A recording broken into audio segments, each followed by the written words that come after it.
Путь Вознесения. А Тао или истоки всего. Прежде чем понять, кто такой Тао, мы хотели бы нашим слушателям расширить представление о высших измерениях. Наши творения, включающие измерения с 1 по 144, являются лишь одним из 144 творений. Точнее, мы являемся 143-м творением.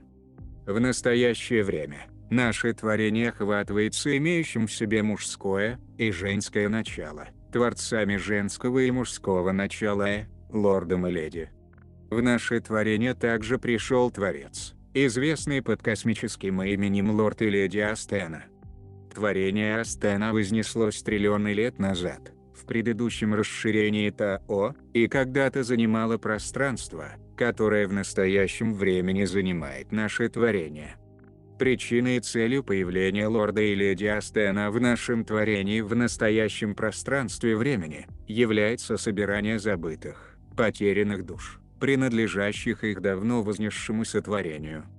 Леди Астена занимается устранением всех тайных правительств и орденов, подрывавших это творение последние 6 миллионов лет, и в большинстве являвшихся потерянными душами давно вознесшегося творения Астены.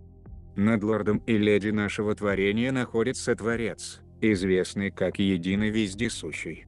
Единый Вездесущий охватывает творение с 1 по 144 и существует в измерениях со 145 по 244. Над Единым Вездесущим находится Творец, воплощающий Единого Вездесущего и все 144 творения. Этот Творец известен как Предельный Вездесущий и существует в измерениях с 244 по 300. Над Предельным Вездесущим существует еще Творец, называемый наибольшим овалом, который существует в измерениях с 300 по 330. И выше наибольшего овала находится Верховное Божество этого творения, известное как Единый Овал, воплощающий все 360 измерений.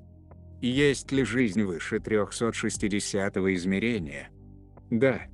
Существует 144 единых овалов, или верховных божеств, каждый из которых вмещает 360 измерений, наполненных жизнью.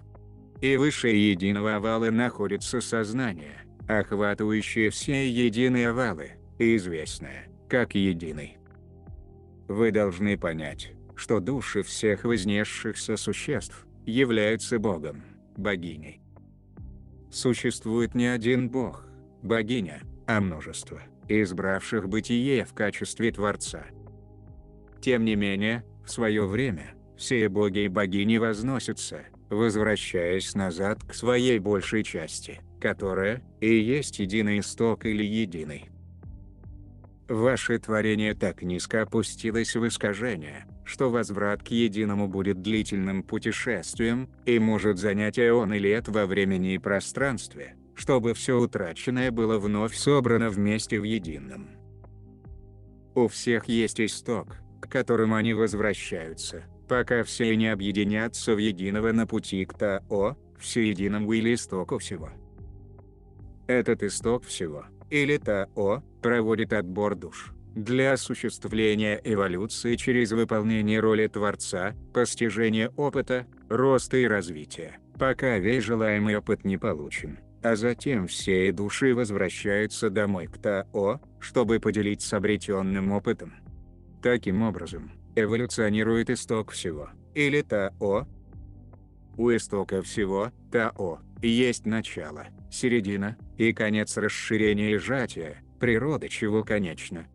Вместе с тем, циклы в рамках любого расширения и сжатия могут по природе быть бесконечными, ведущими к исследованию одного явления за другим, пока абсолютно все участвующие в эксперименте не примут решение возвращаться домой, поскольку они завершили свои уроки и обрели знания. Каждый раз, когда для получения опыта Тао разделяется на множество, то впоследствии это множество возвращается к нему, больше узнав, больше осознав. Именно так исток всего эволюционирует. Тао – это сила вне времени, пространства и формы, который управляет всеми творениями эволюции.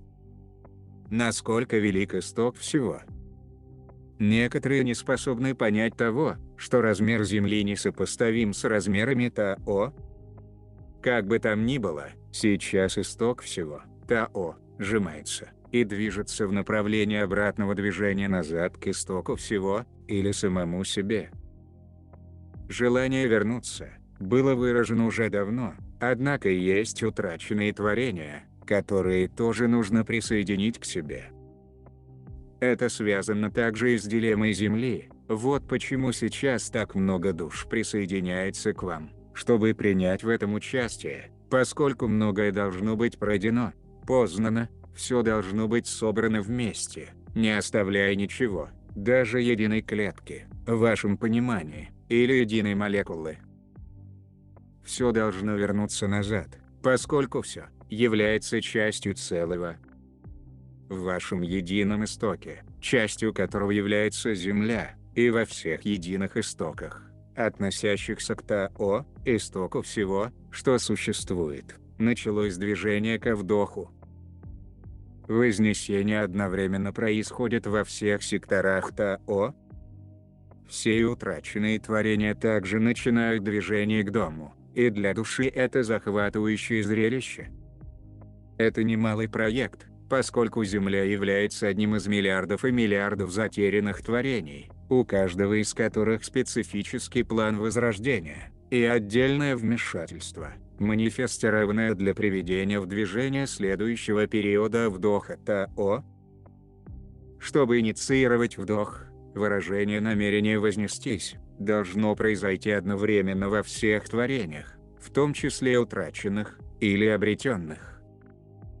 Выражение намерения вознестись миллиардов и миллиардов утраченных творений, немалые достижения, но это было сделано. При каждом ли расширении Тао утрачиваются творения? Были некоторые расширения, при которых не создавались стереотипы, вызывающие временное явление утраченности. Каждый раз сжатие Тао предполагает, чтобы все находящееся в ней искажение вмещалось для собирания воедино всего утраченного, и обычное собирание дает самые большие уроки, извлекаемые из любого отдельного эксперимента выдоха Тао. Поэтому, возлюбленные, не вините себя, и не просите извинения за свое состояние бытия. Не существует никакой и ничьей вины. Вы не сделали ничего предосудительного. И это расширение является возможностью извлечь урок, который, будучи завершен, окажет заметное влияние на Тао. Потому что Тао, кроме циклов расширения, сжатия, не повторяет ничего, включая то, что создает проблемы в циклах расширения. Благодарим всех, кто участвует в вознесении Земли и человечества.